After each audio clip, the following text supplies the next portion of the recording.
Hi, and in this video I want to review the Beasts of Chaos Battletome, which came out recently. Not imminently, I didn't get this as soon as it came out because although when it comes to Warhammer fantasy games, I absolutely love all of the races and armies and always in fantasy battle, always like those. But there's always a strict hierarchy with me. There are those ones that I much prefer and spend most of my time on. And then there's the other armies that, if I'm honest, I want to get, but it's at the bottom of the priority list, and because I always bite off more than I can chew, never really ends up getting done. And the same was true of Beastmen back in fantasy days, and I thought the same would be true now. But I've got the Battletome anyway now, and I've read through it, and I'm thinking to myself, do you know what? I can't wait to do a Beasts of Chaos army, because there's quite a diverse range of units you can get in there. One thing I particularly like, you see this in a number of the other Battletomes as well, is you have a very, very limited number of battle line units. And it's no different here. But there's a greater range of them depending on your general. So it's like if you take this particular, say for example, the Dragon Ogre Shaggoth as your general, then you can have Dragon Ogres as battle line, which is fantastic because that's exactly the sort of thing I'd be much more interested in. Now, one thing before I start, because there are some very strange things in here. There are some things that got me thinking, I'm not quite sure where they're going with this. Because I've tried to look at the last few Battletomes and tried to see the direction they're moving in. Because we know that Age of Sigmar is a game where there has been a fundamental shift in philosophy. You know, when it first came out, and I wasn't playing in the hobby at the time, I'd sort of quit and was into a different one. And it seemed that they were just about getting a bucket full of models, dumping them on the table without, you know, it's like, oh, people don't really want the match play, do they? Oh, they do? Oh. So it's taken a few years to sort that out. And then with the second Soul Wars core rules, they've sort of thought, okay, we recognise that people might want the open play, might want the narrative, but actually a lot of people want the match play as well. So tidying up the rules. And there's some of that in there. And you try and see a trajectory of what's going on. And then something like this sort of throws you a little bit. But the first thing I want to point out, going back to when I was in the hobby fantasy battle days, that I couldn't help notice, and I say I couldn't help notice, that's actually a lie, because I've read quite a few of the Battletomes now. I'm getting like a couple each month, that's my bedtime reading, and I hadn't noticed this before until I looked in here. Because I was looking in here, and there was, you know, as there always is, there's some quite nice artwork, and then I suddenly thought to myself, do you know what, I don't really know who are the people who are designing these things anymore. I used to know the designers, not personally, of course, but their names. And I thought, okay, let's look this up. And I looked up, and I couldn't find any credits for anything. Not at all. Obviously, all the trademarking stuff is there for Games Workshop, but not crediting the people who worked on it. Now, going back, I mean, I couldn't actually find my, you know, Beastmen books. I don't even know if I've still got them. But, you know, I mean, 10 years ago, this is the Warriors of Chaos Army book, as it was called then, from 2008. And, you know, you can look in here. If I look at the back, it tells you the main author. It also gives you the authors of previous editions because, you know, the work is built on past ones as well. So that's fair enough. Additional material, cover art, illustrations. Quite a lot of artists there. Graphic design, hobby material, miniature sculptors, loads of them. Heavy metal team, the people who paint the miniatures. Production lead, photography, production, and special thanks to a number of other people. Lots of people credited in here. And I'm not seeing it at all in here. And I thought, oh, I looked in the other Battletome as well. It's the same sort of thing. Now, I know when I sort of left the hobby, you know, there came a point where all of a sudden everything changed. Like, there's no elves anymore. They're a little bit lazy because they just put an A in front of them. Elves. All right, then. And people have tried to explain it to me. I still haven't fully got it. Don't worry about it. I accept it. But, you know, copywriting issues, whatever. And I wondered if this was being a bit mealy-mouthed in terms of that. They don't want to give anyone credit for it. I mean, we all know who owns the copyright to it. You know, the people who are working on it are, you know, are doing so on behalf of Games Workshop. They're being paid to do so on behalf of their employees. You know, everyone understands that all the rights belong to Games Workshop. It just seems, you know, a bit mean. You know, in creative industries, people do tend to get credit. Same on film and television. We give credit to the people who worked on it. Even the person who makes the tea on a film gets credit. But anyway, that's just a minor little thing. So reading through it, it was very interesting. It's always an interesting read. I absolutely love this. I was getting army books for Warhammer before I ever started even playing Warhammer Fantasy Battle back in the days, just because they were really good to read, and they still are now.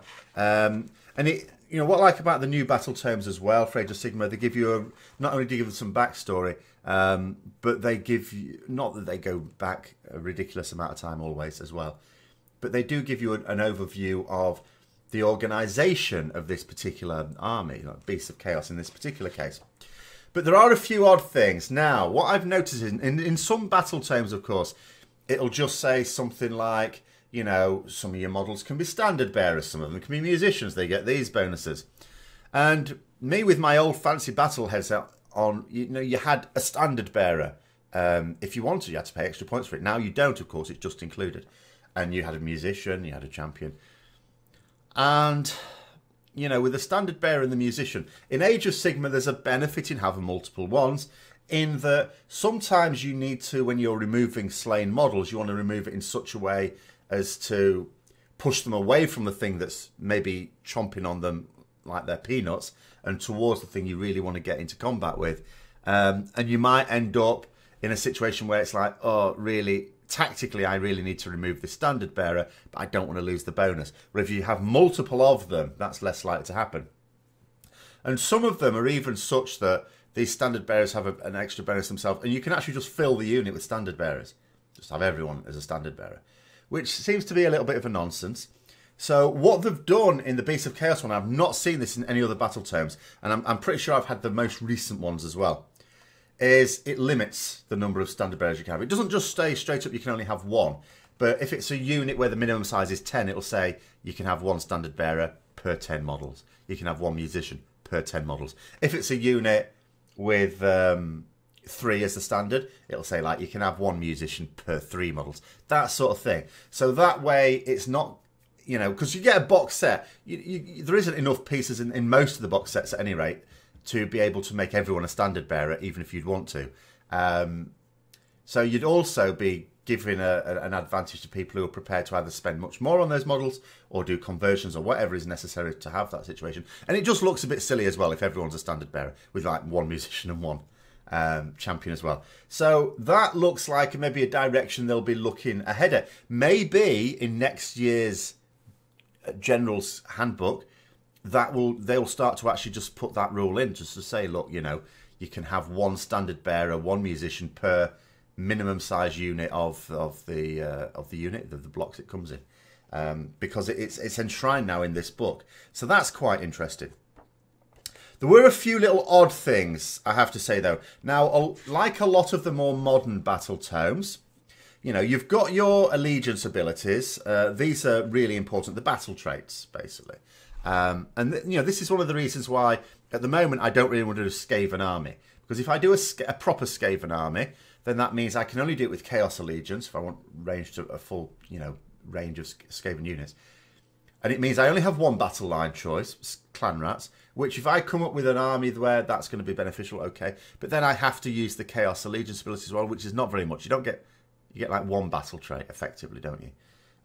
Whereas when you get the modern Battletomes, there's a whole range of abilities in here, which is, you know, really good because it gives you those extra benefits. It's, you know, you've got the units and those unit benefits, abilities, but then you've got abilities that bind the whole army together, which is fantastic. And the problem is when you go for a Grand Alliance allegiance, you've got a diverse range of things, which it means your army lacks theme. So if you're going to go for, you know, Allegiance Chaos, and you think to yourself, well, I'll go Allegiance Chaos just so I can make a Skaven army.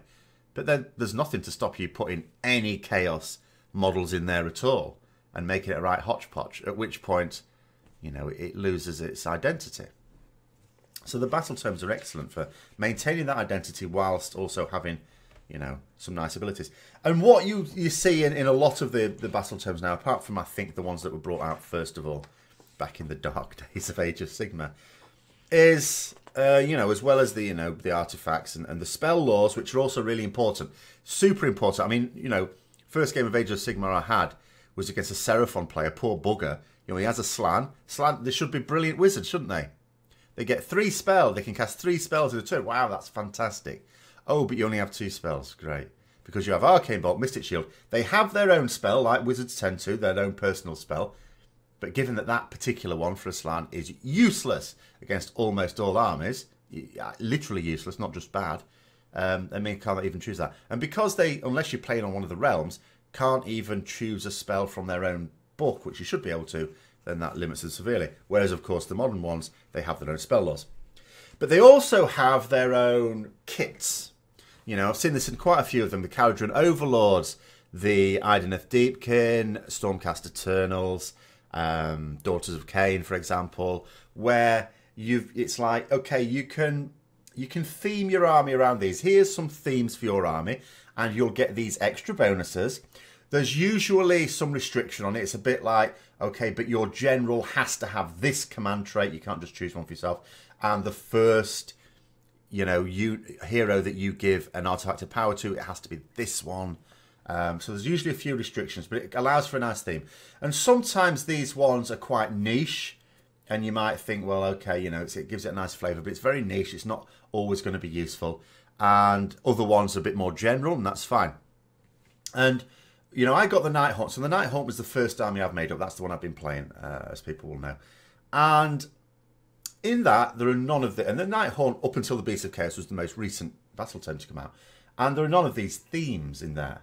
None at all. You get a nice range of battle traits, but there are no themes. There's no specialisation, other than through the battle battalions, that is, which everyone has access to. And I thought to myself, okay, well, that actually maybe makes sense, because the Nighthaunt don't... These themes represent factions within that group, that race. And the Nighthaunt don't really have that. They're already themselves a faction of the Legions of Nagash, and, you know, and that's why. So then I thought, well, Beasts of Chaos must have a right range, because they're vast. They're tribal, effectively, so there must be loads and loads of themes for those. No, there's only 3. And all 3 of them are super niche as well. Like, very, very niche. To the point where I'm not really sure that I would ever take any of them. But that's okay. But it just seemed odd to me that I was thinking, well, if the reason the Nighthaunt... I don't know this, it's just me guessing. The reason the Nighthaunt don't have them is because, well, it doesn't make... Because there are no factions within the Nighthaunt, you know, race, if you want to call it that. But then there should be loads for Beasts of Chaos, shouldn't there? But no, there isn't. So that was a very, very odd one. Another very strange one, and this is unique. Now, some of the Battletomes have a much wider range of units than others. And one thing that they all have, all of them, are some what used to be called special characters, unique characters, whatever they're officially called now. You know, these are ones who are basically a particular character within the storyline. You can take those. They have like extra abilities. They generally cost more than others as well. The Beast of Chaos doesn't have any of those. You know, when you're reading through in the background story, it's not really talking about those. And there are no rules for special characters at all. You know, none at all. Which I thought was odd, because that's unique amongst them. Some have more than others, like the Nighthaunt I was talking about has 3. You know, none of them are super beasts. They're all, you know, the most expensive of them is 240 points. When you look at some others, particularly when you bring Forge World into it, you know, it can get a bit pricey in terms of points cost. Well, reality with Forge World. But, you know, some of them have a wider range, some of them not so much. The Beast of Chaos doesn't have any at all. And I'm thinking, well, that's interesting. That is interesting. I mean, it doesn't matter. Well, it's just odd. I just find it odd. It's almost like saying that this army doesn't have enough character to warrant a character. You know, whether it's supposed to be a leader of the Beastmen or just known champions and heroes and stuff like that. Because there are in the lore from days gone by. So that seemed very odd to me. I can't understand. I'd like to know the answer to that question. Really, I'd quite like to interview the people that do these things. Actually, that'd be good. But anyway, it's got the usual other things that you'd expect. Though it's got a couple of extra battle plans in there, and now with it being a chaos army, of course, I say of course, but there are like most of the others. some special rules in there, summoning rules. Now this is quite interesting. Now, you get a piece of scenery called a Herdstone, which has various special abilities. So the main special abilities of this one, again, usual things with placing it. And what it does is any units, if you attack any units within 6 inches of this feature, you have to subtract 1 from save rolls. So what it says is subtract 1 from save rolls for attacks that target units within 6 inches of this terrain feature. Beasts of Chaos are not included. So in other words, your opponent doesn't really want to be going up to this Herdstone. Okay. And then there's another one that units, Beasts of Chaos units only, wholly within 6 inches of it. So they have to be entirely within 6 inches of it. Don't take battle shot tests. But the range of this thing increases. So it says, at the start of each battle round after the first, add 6 inches to the range of this ability. So at the battle round 2, it'll actually be 12 inches, 18 inches, and so on. It'll get larger and larger and larger. Now, of course, as Beastman Army, you're going to be largely charging off into the distance, you would think. So there's not going to be that many there, unless again, where you can place this, you can place this wherever you want. As I say, it's got to be, I think, more than 9 inches away from enemy. But it's also involved in the summoning. Now, the way the summoning works with Beastmen is you have points and you spend those points on units you can summon in. They have to be summoning quite close to table edges, though. This is not just plonking them down more than 9 inches away from enemy. It does have to be more than 9 inches away from enemy, but also within 6 inches of a battle table edge. So you need to think about that as well. And there's so many points to summon the things you want. But you only get 1 of these points a turn, you know. And just to give you some idea, as I flick through trying to find the thing again, you know, it goes up to the things you want to summon go from 3 points, where you can get something like 10 Ungor, for example, and a few other things as well, like a Chaos Spawn, all the way up to 10 points, where you can get a Chimera or a Gorgon. They're super good, those. Those are, you know, if I was having 1,000 point and I was going to have 2 Behemoths in the army, those would be the 2 I would take. You know, 3 Zangor, Skyfires, those sort of things. 9 points for Chaos Gargan. You think to yourself, well, you're not going to get any of these. You're only getting one per hero phase.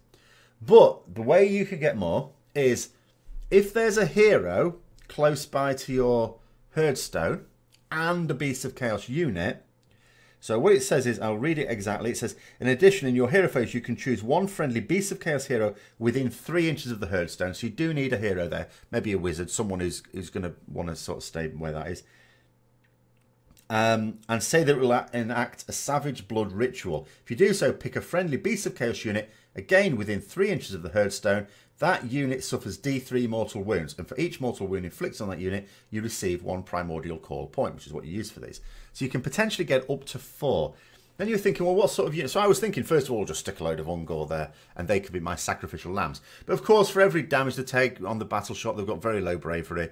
They're going to be losing more. It could get quite, you know, you could end up basically exhausting the unit quite quickly. But I thought, well, there are Ungor raiders who have missile weapons, they have bows. They're actually not bad as well. If you have a large unit of them, they're pretty good. I mean, if I, you know, just for example, the unit for this one, it says you can re-roll hits of 1 for attacks made with this unit with missile weapons while it has 20 or more models, or re-roll hits of 1 and 2 if it's 30 or more models. So if you start off with 30, say, then it's normally forced to hit, but you're going to be re-rolling those 1s and 2s, so it's almost like having 3s to hit at that point.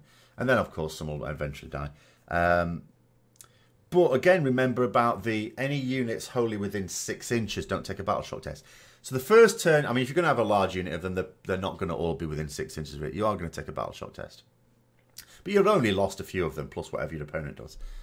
Whereas after that, as the range of it increases, you probably won't have to take battle shock tests. So you can have your Herdstone in a reasonable place, have your Ungor Raiders around it, shooting off things, and use those to get your primordial call points.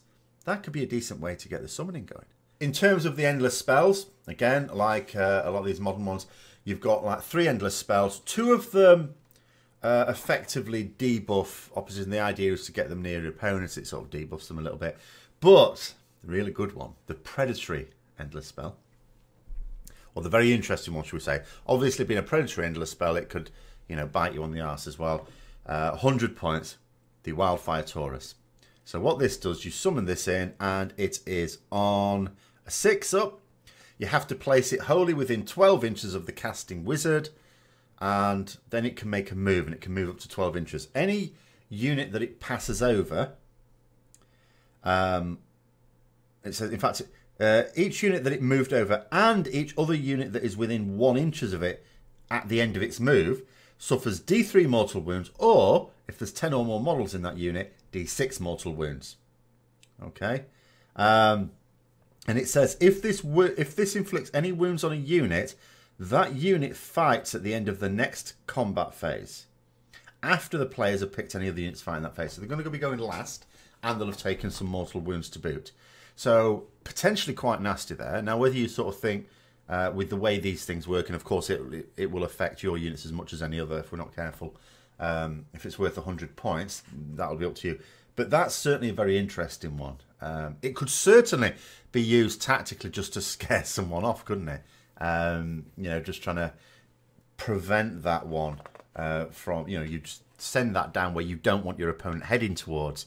Especially if it's a unit that's quite elite and high points cost for its wounds, for the wounds that it's got, and it doesn't really fancy taking D3 mortal wounds, then that could be quite a useful one there.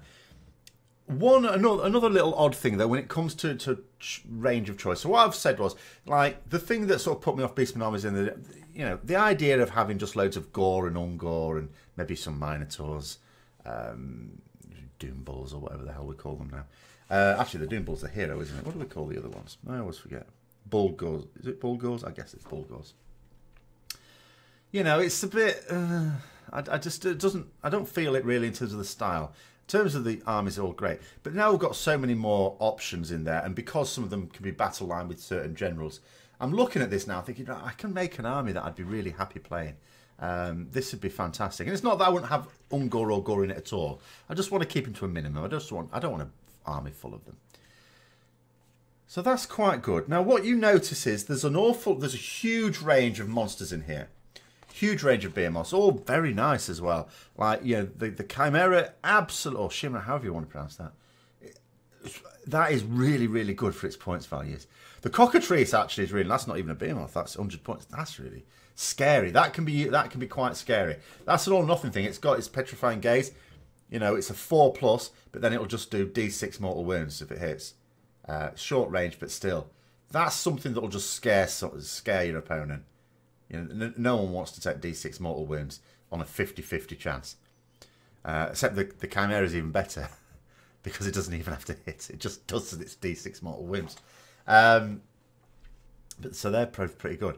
So there's all these ones with the keyword Monsters of Chaos in there. Huge range. In fact, Beasts of Chaos must surely have the greatest range of units with the Monsters of Chaos keyword out of all the armies. However, it's also, as far as I can tell, the only Chaos army that doesn't actually get access to the full range. Because here's the thing. When you look in the pitch battle profiles at the bottom, where the allies are, it tells you what allies you can have. It says Beasts of Chaos. The allies it can have are Slaves to Darkness. That's it. It can't actually have Monsters of Chaos allies. So any Monsters of Chaos units, which are not in this Battletome, of which there are a number, they can't even bring in as allies. So, for example, building my Nurgle unit up army at the moment, I'm looking at Skin Wolves, for example. They have the Monsters of Chaos keyword. I can bring those as allies in my Nurgle army because one of their allowed allies is Monsters of Chaos. But not in a Beastman army. Which, you know, and it's not like, because I was trying to read through this in terms of how you build the army, and I was thinking, well, are they just automatically allowed Monsters of Chaos? Is that not considered? Is it considered part of what they are? But no. You know, for your normal units, it has to have the Beasts of Chaos keyword, which a lot of these Monsters of Chaos ones may have as well. If I just have a quick look, where's that? Jabberslide, for example, has the Beasts of Chaos keyword as well as Monsters of Chaos. So all the ones in this book have the Beasts of Chaos keyword. That's the normal ones. So any allies can only be from Slaves of Darkness, not other Monsters of Chaos. That seems weird. I don't know whether, you know, maybe that would be looked as an oversight. I hope it would. I'll have to see. I'll have to wait for or have a look if there's FAQ on that one. But that seems strange. So there are a few strange things in here. A couple of things where, as I say, with the standard bearer and the musician looking like they've sort of recognised there's a bit of an issue there, and maybe it's not just that with the core rules for Soul Wars they've thought, right, let's sort it out and make it into a game that people are going to appreciate now, that they're still thinking things through and making amendments. So it'll be interesting seeing what the next few Battletomes are like as well in those terms, and what next year's General's Handbook looks like. But anyway, what I would say, as I say, it's in a way converted me, because it's not that I've ever disliked Beasts of Chaos, or Chaos Beastmen, whatever you want to call them, but it's always been so low on my priority list that I've realistically never made an army before of them. But although there's a hell of a lot of armies I still want to make for Age of Sigmar, I can definitely see in 2019 me making one of these. I'm eagerly looking forward to it, in fact. Unfortunately, I'm eagerly looking forward to making it for several others as well. But I reckon this could be jumping much higher up the list than usual. So anyway, there's my review of the Beasts of Chaos Army book, Battletome rather. If you've had a look at it, what do you think to yourself? I hope you enjoyed the video. If you did, don't forget to click the like button and subscribe for further content. Until next time, I'll see you later.